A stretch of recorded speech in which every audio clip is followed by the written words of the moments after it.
My name is Clara. Everything was perfectly fine until nighttime, but when I saw the morning scene, I was completely shocked, something I never wanted to see. Was it my fault or theirs? I couldn't understand what had happened. Then he arrived, and I was worried about how I would respond because he was right in front of me. Seeing the pain on his face, it was clear something terrible had happened to him, but I knew nothing. It was crucial for me to learn everything about him, otherwise, all the blame would fall on me, though I had done nothing wrong. Maybe he was responsible, but I felt equally guilty. Standing there with tears in my eyes, I looked at him closely when suddenly the door slammed loudly. We all looked at each other, wondering who it could be, panicked about what to do next. Then came the moment that surprised us all. I was very happy because my husband had come home from Dubai after 5 long years, bringing golden bangles for me. I had married a simple and humble man. I lived in this town and knew my in-laws well. My mother-in-law had chosen him for me. I felt lucky since nowadays boys often pick their brides themselves, and those working abroad usually prefer local girls, but David was honest and hardworking. In my in-laws' house, there was my sister-in-law, mother-in-law, and brother-in-law. My brother-in-law was still studying after my marriage, and my sister-in-law had divorced her husband 6 months after marriage, unhappy at home. I belonged to a good family, but after joining this household, I saw the bad behavior of my mother-in-law and sister-in-law towards me. They never treated me well, but I endured everything. Eventually, I became like them, copying their ways, joining in their gossip, and doing all the household chores quietly, becoming their obedient servant. My mother-in-law liked this and often kept me away from my husband. Initially, when David ignored me, I stopped talking to him and adapted to the household atmosphere. Over time, I became my mother-in-law's favorite and supported her in her faults. My sister-in-law also didn't make life easy but stayed quieter around me. Deep inside, I regretted spending so many years of my life without my husband. My mother-in-law feared that if I went with David to Dubai, I would make her spend a lot and take her away from her family. So she kept us apart most of the time. Everything was fine until one day David came home very ill and was hospitalized for a long time with a strange illness. He never recovered and passed away. I couldn't bear the shock, having no memory of him, no children, and being called barren by my mother-in-law, which I silently endured. Now David was gone, and I couldn't even return to my parents' home since they had passed away after my marriage. I had no peace with my brother and sister-in-law either, so my husband's home was all I had. Though I mostly stayed distant, I was happy when David came and devastated when he left. Life went on modestly until financial troubles started after his death because he was the sole earner. We survived for some time on his savings from Dubai, but that couldn't last forever. A year later, my brother-in-law completed his studies, and my mother-in-law told him to take David's job since he could get a Dubai job, unlike local opportunities. His name was David. My brother-in-law was named Paul, sister-in-law named Grace, and mother-in-law named Sharon. David's absence saddened us all, especially Sharon, who missed her eldest son dearly. Paul didn't want to go to Dubai but was persuaded by us and eventually had to leave. Things worsened at home after that, but Paul's presence pulled us away from poverty. He was handsome and once told Sharon over the phone that he wanted to arrange my marriage, as he didn't want his sister to remain divorced and dependent.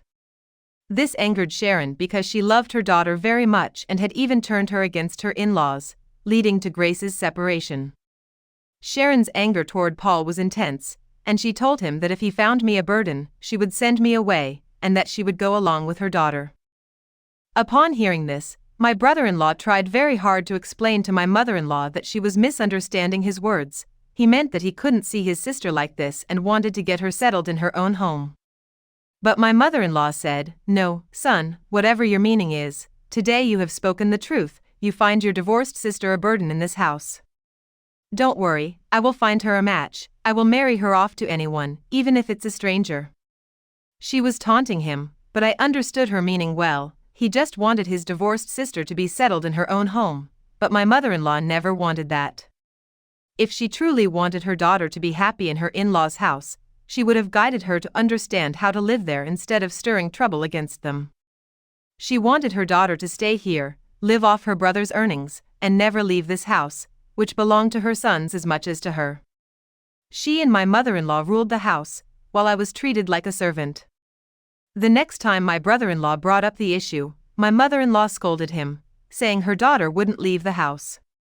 She cried and said she missed her late husband David terribly, who never even mentioned her sister's remarriage and always supported and cared for his sister, fulfilling her every wish. She called my brother-in-law harsh names and ended the call. For days, she didn't speak to him. Yet, knowing her decision, he still kept talking about marriage. Days passed, and her mood softened toward him. Meanwhile, I missed my husband David deeply, but with time, that pain lessened.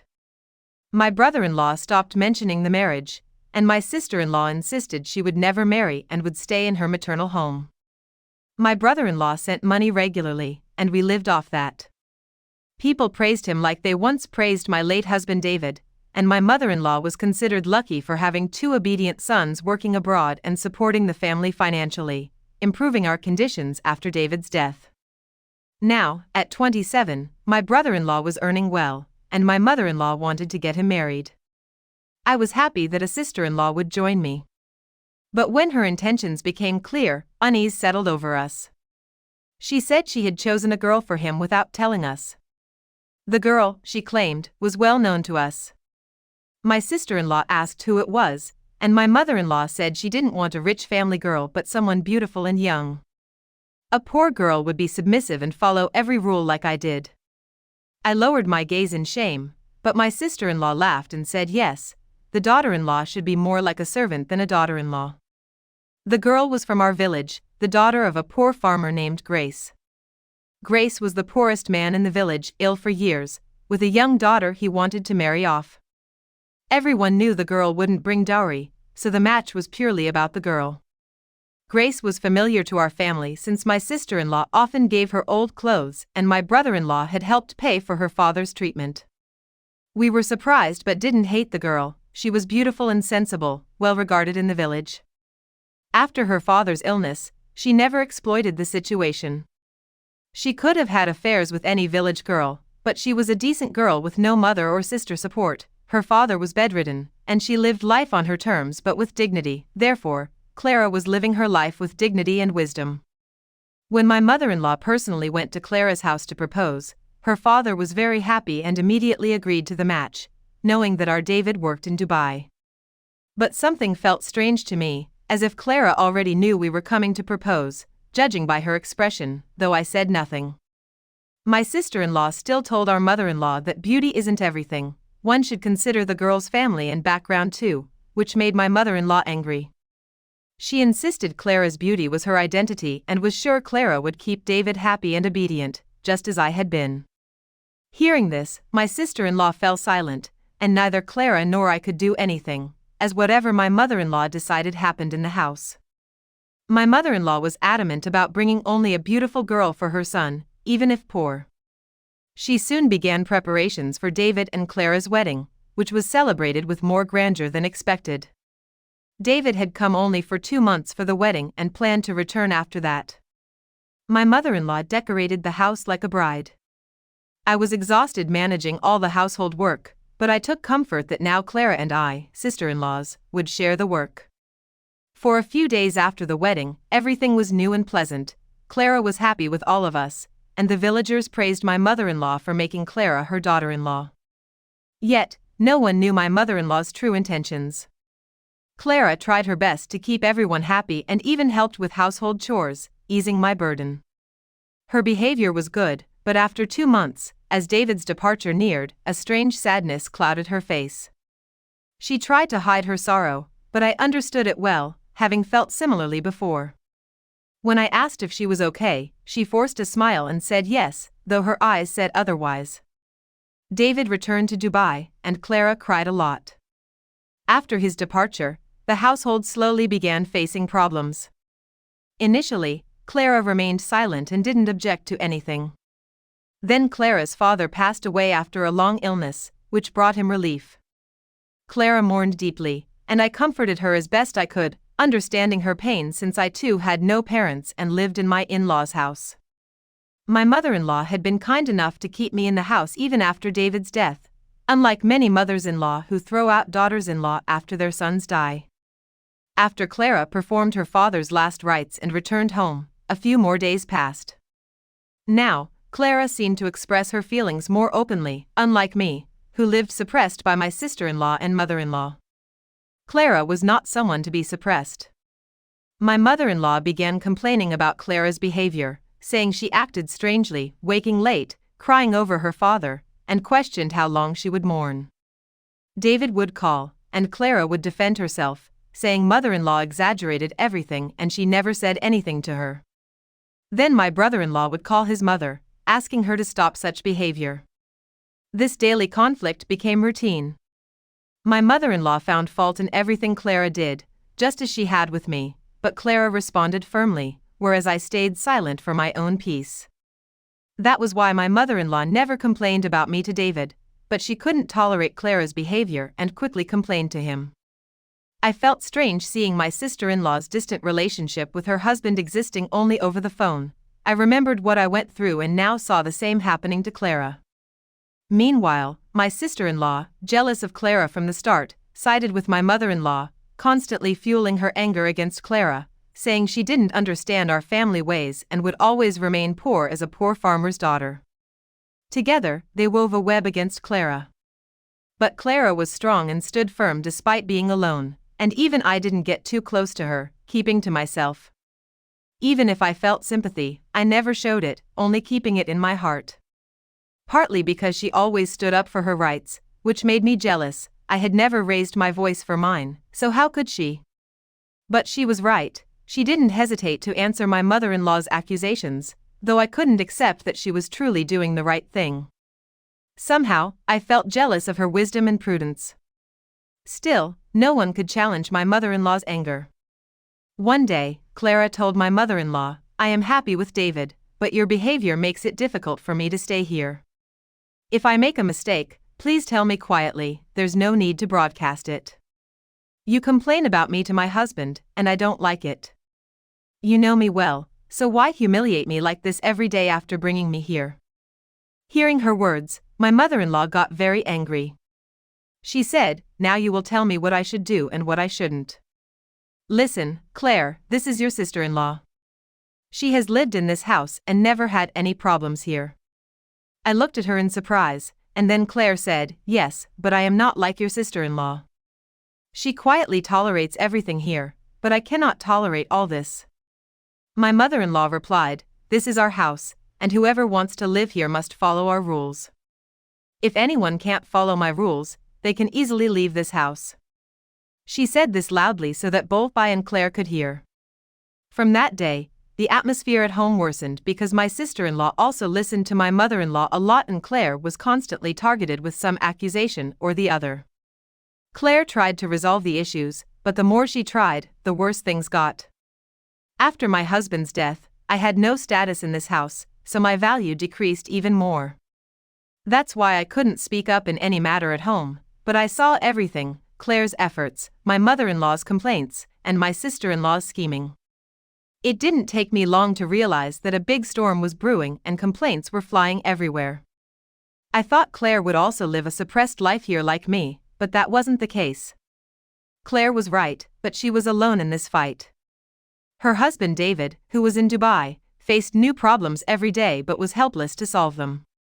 Claire said she was happy with her husband despite all this, but gradually her smile faded. They say things take time to change after marriage, but in our house, everything seemed to change overnight. My mother-in-law had deliberately brought a poor girl here just to trouble her, and she didn't spare any chance to make Claire's life difficult. Now her attention shifted from me to Claire. Poor Claire kept crying over her fate, unaware that the troubles she fled from to find happiness in her in-laws' house would follow her there too. Sometimes she tried to talk to me, but I turned away. I didn't want my mother-in-law to see us talking, or my sister-in-law might provoke her against me, and then I would be kicked out. I had no support and nowhere to go. I had to spend my whole life in this house, no matter how. I felt that if this continued, peace would never return to this home. But what was the solution? Would things improve when my brother-in-law came, or would they get worse? This question haunted me daily, but I found no answers. Claire wasn't one to stay silent either. Whenever my mother-in-law or sister-in-law accused or taunted her, she immediately fired back with clear, direct words, no beating around the bush. At first, I thought she was just passing time, but over time it was clear she always spoke straight, no matter who was listening. One day David called, sounding serious, and said he was coming back next month and would bring Claire with him. My mother-in-law was shocked and troubled, as if she had lost a big battle. She angrily said, "What are you saying? Let your wife stay here. Taking her there will double the expenses. Your sister-in-law never went with your brother, so how can Claire go with you? You'll have to take care of all her needs there. Here we take care of her, don't we? If you only care about your wife, then what will you send us? After she leaves, you'll forget us." David was silent for a while, probably not wanting to argue, then said, "Don't worry, I will take care of everything. I'm not like my brother who left his wife behind after marriage. I agreed to work here for you, but now I can't stay away from my wife." David's words planted a new fear in my mother-in-law's heart. These two talked to each other often. One son was already away from us. She feared Claire would take the other son away from them too. No one knew that it was not me who distanced my elder son from them, but they who kept me away from my husband. They said Claire was very clever and would set up a separate home in Dubai, leaving them behind. Around this time, another news changed the atmosphere. My sister-in-law Claire was pregnant. David clearly said after the baby was born, he would take both mother and child to Dubai. This was a new trouble for my mother-in-law. Claire still had 9 months to stay here, but my mother-in-law made her life even more difficult. My sister-in-law Gauri kept a close watch on her all day. 4 months had passed since my brother-in-law's wedding, and since learning Claire was expecting, he took even more care of her.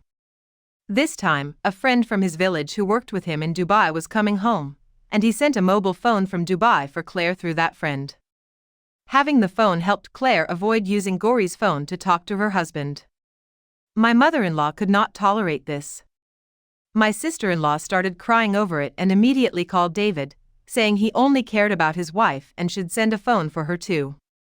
My mother-in-law caused a big scene and scolded David, saying there was already one phone in the house, so why did his wife need a separate one? David silently endured all the complaints from his mother and sister. One day Claire came to my room and tried to talk to me. She said, "Sister-in-law, these people treat me so badly, but you tolerate everything silently. Why don't you say anything to them?" That day, my mother-in-law and sister-in-law were out. I told Claire, "Look, your situation is different from mine. I can't raise my voice. You don't know these people. No matter how hard you try, they won't let you go to David. I've lived 5 years without my husband, and now I have to live my whole life without him. So who do you think you are?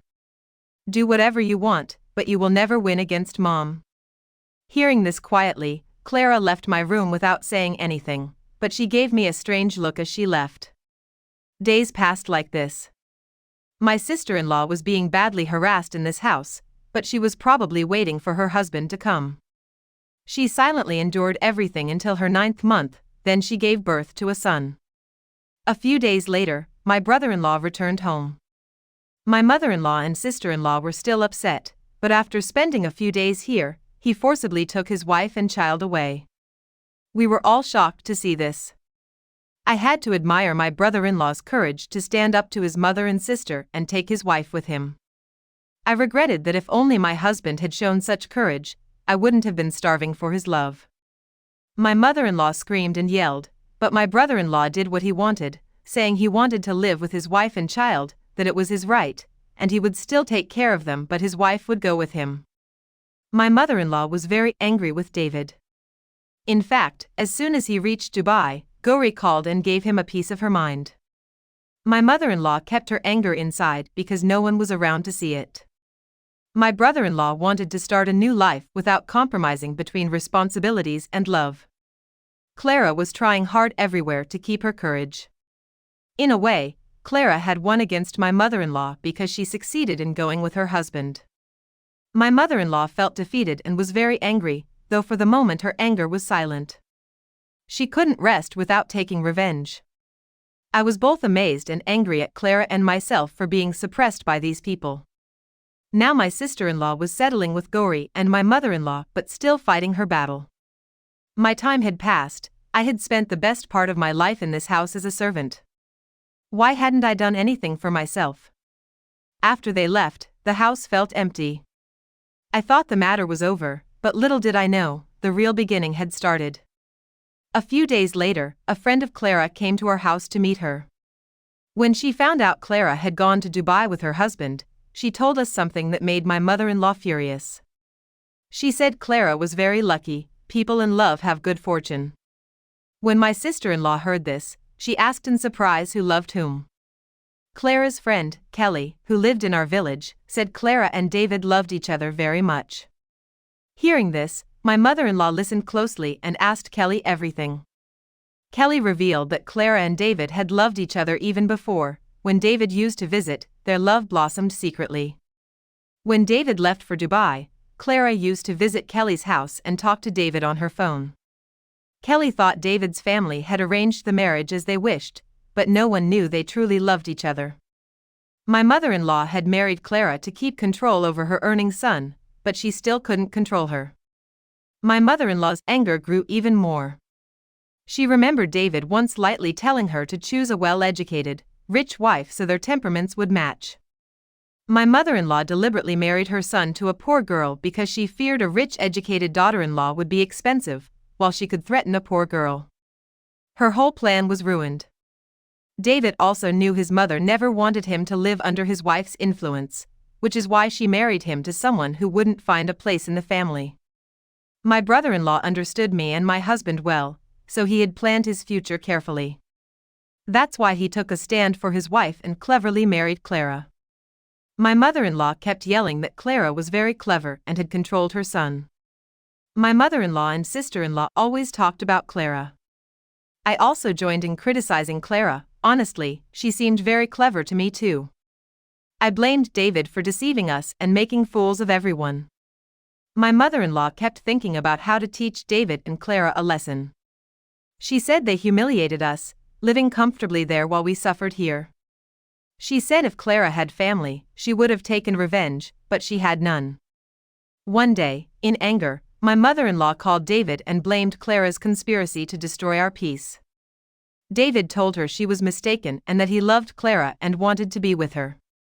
He said she kept his brother and sister separate, but he couldn't live without Clara. Since marrying her for love, he wanted to stay with her, and now she was the mother of his child too. My mother-in-law accused him of speaking like his wife, saying Clara had trapped him, but David calmly ended the call. The fire burning in my mother-in-law's heart showed no sign of dying. Seeing all this, I felt a strange satisfaction that my mother-in-law was rightly dealing with Clara. A year passed since Clara went to Dubai with David, and my mother-in-law could do nothing here. But in that year, not a single day passed without talks about Clara and David's faults in the house. David sometimes called home to check on everyone. But no one in this house would listen to her. David was living his life well elsewhere. We all used to say that David had distanced himself from us, and it was all because of Clara. Then one day, David announced that he and Clara would be coming to the village for a few days.